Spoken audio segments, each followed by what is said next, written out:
Hey guys, what's up? Today we're going to take a look over another Transformers Studio Series for you guys, and this time we're going to take a look over from the Transformers Gamer Edition line.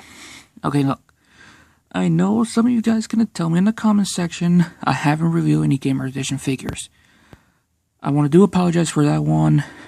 Well, except the one I already did a video on, which is Devastation Optimus Prime, so yeah.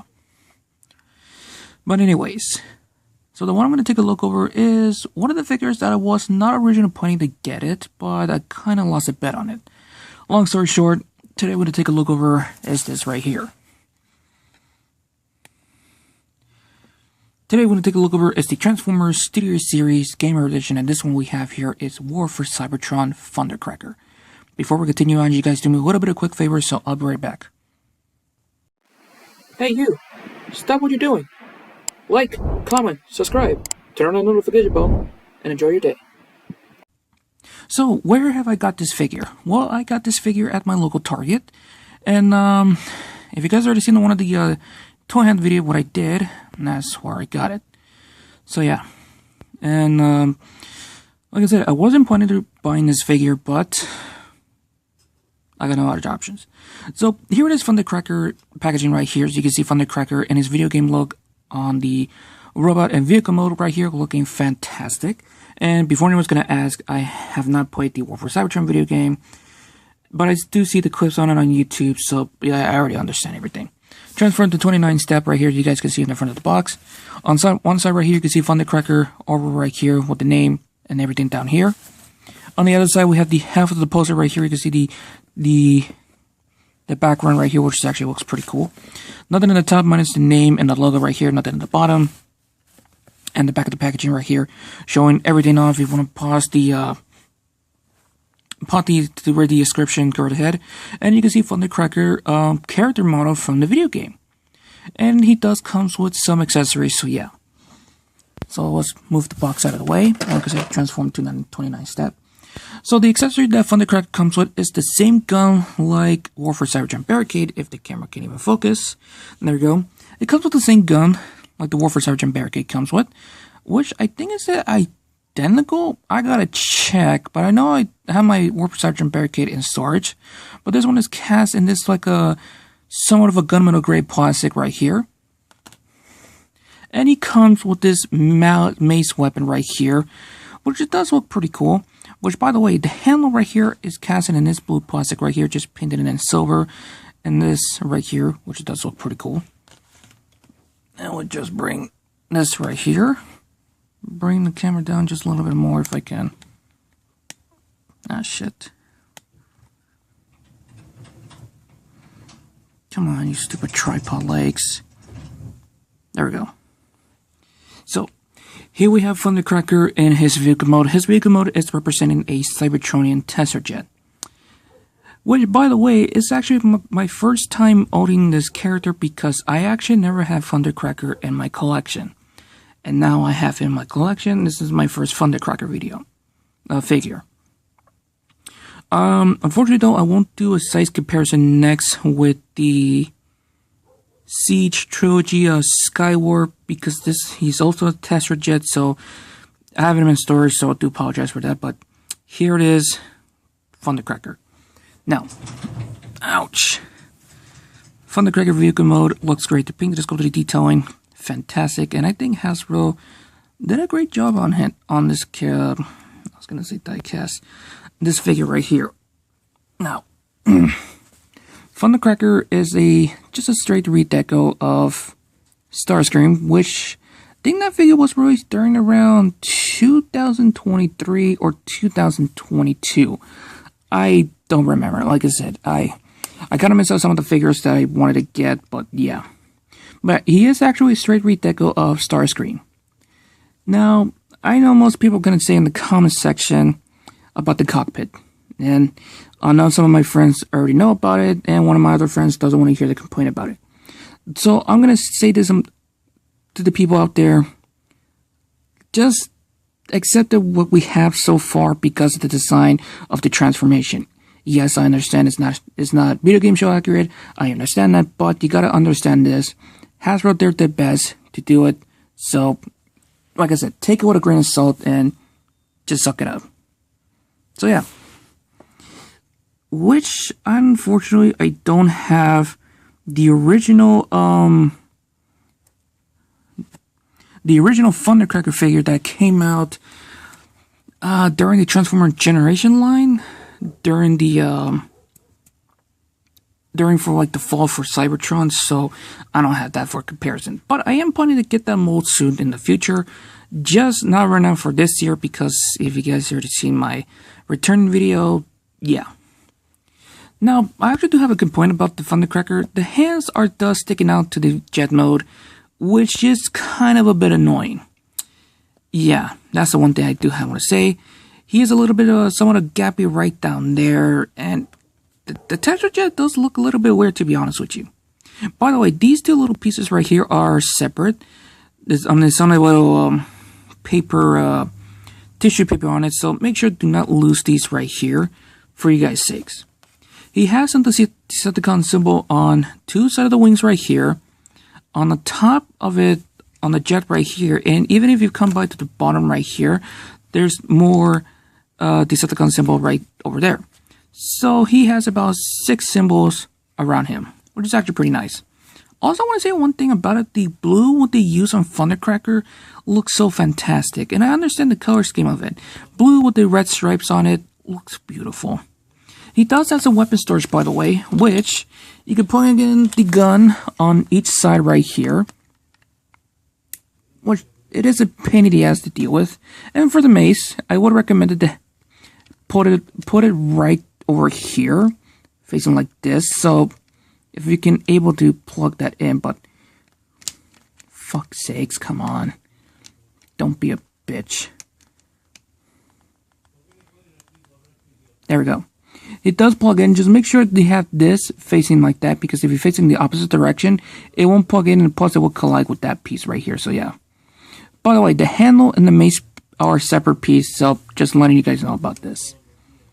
I wish they could add some. I wish Hasbro adds a little bit more paint to it, just give it more video game show accurate. Just my opinion. And you do plug in some effect piece right here, so it look like Thundercracker is blasting off, super fast. Chasing some Autobots to kill them all. So yeah. Also, there also two more peg holes right here, but I think that during robot mode. So yeah. The jet mode is okay, I guess, minus the hands down there, and take it with a grain of salt with the cockpit, just accept what we have. So yeah. And I think if you compare this one with the Fall for Cybertron Thundercracker for the texture jet mode, that one is a bit shorter than the one over there, because this one right here that you guys are looking at it is longer right here. So yeah.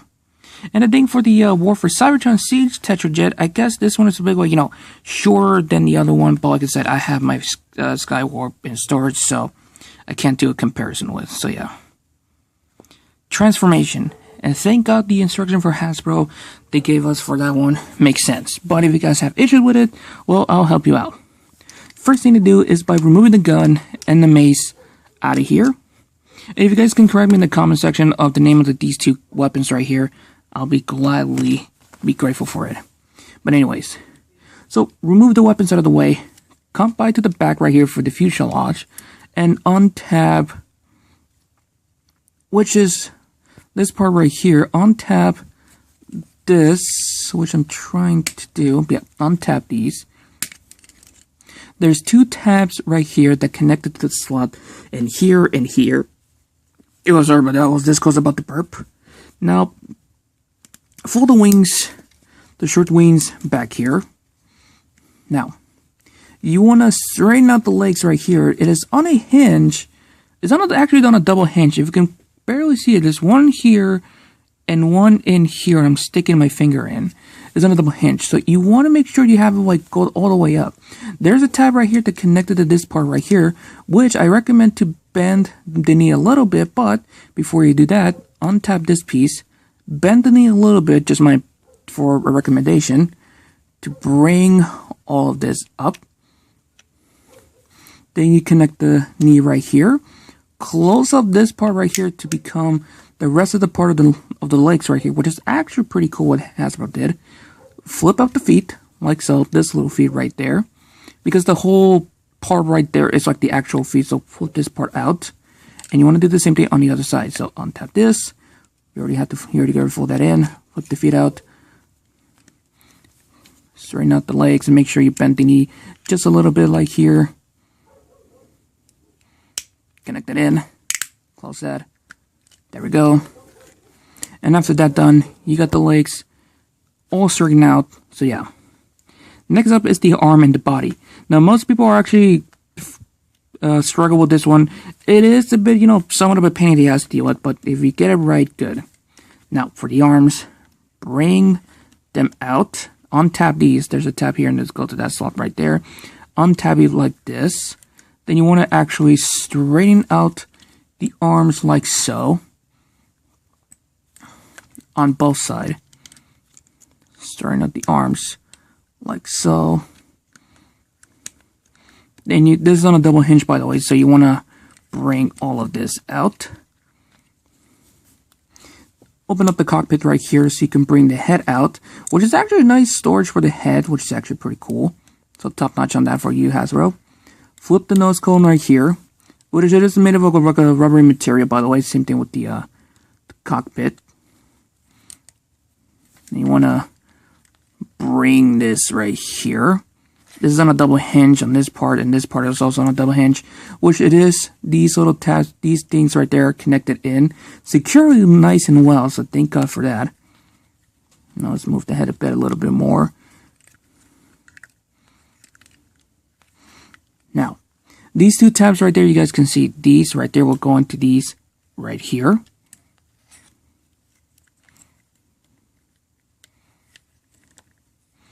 Like so.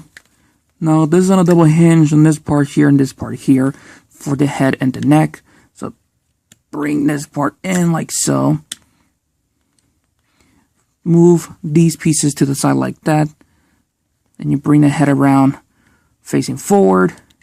You want to make sure the arms are in, which I kind of messed up one step.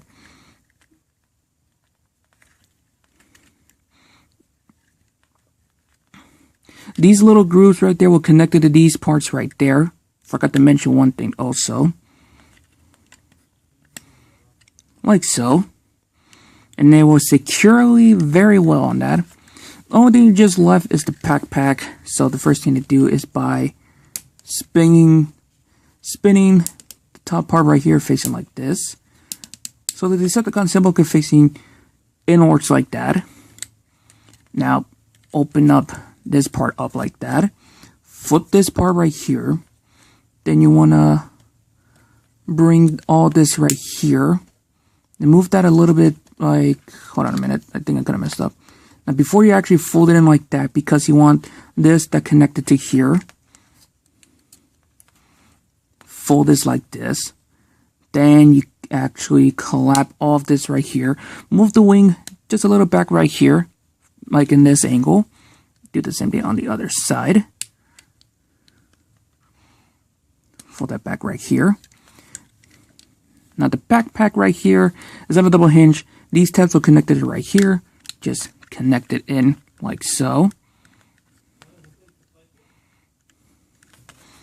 And make sure the feet is actually folding out. And once you have that done, make sure you're straightening out the figure nice and well. I'm just double checking to see everything that got it perfectly good.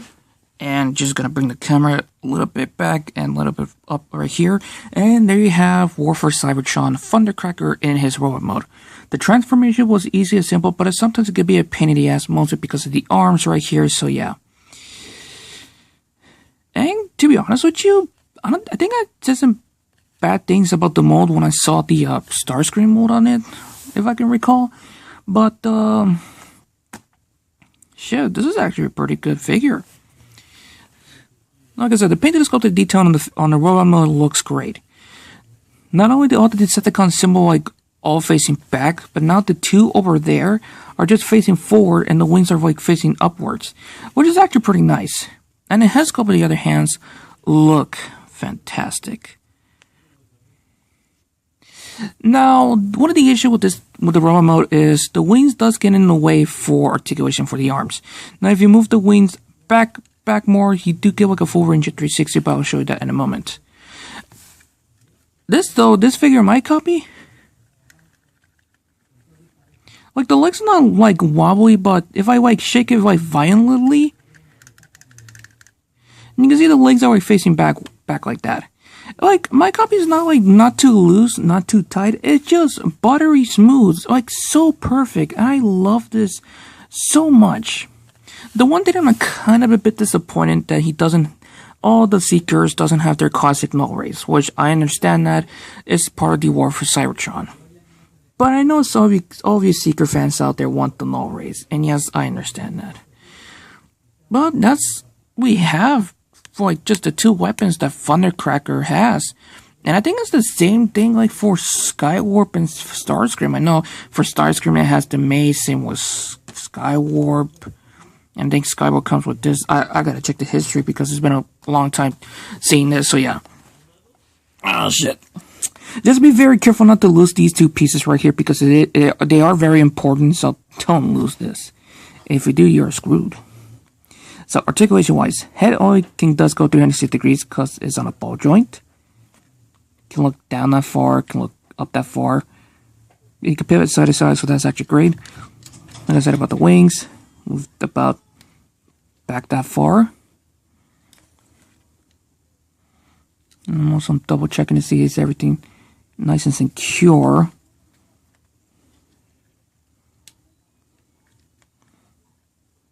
Because I feel like this is kind of a bit off. Hold on a minute.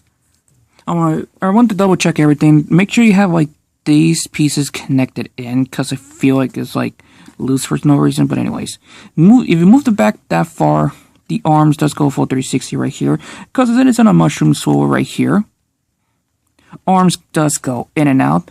So the bicep right here, a perfectly nice double bend at the elbow right here, which it does look pretty weird if you ask me, but yeah, nice and perfectly double bend at the elbow. Yeah, sometimes these pieces right here tends to pop off, so be very careful what you're doing, for posing of it right here. Both of the arms on a swivel, does not go up and down, does not go side to side, so that's kind of sad.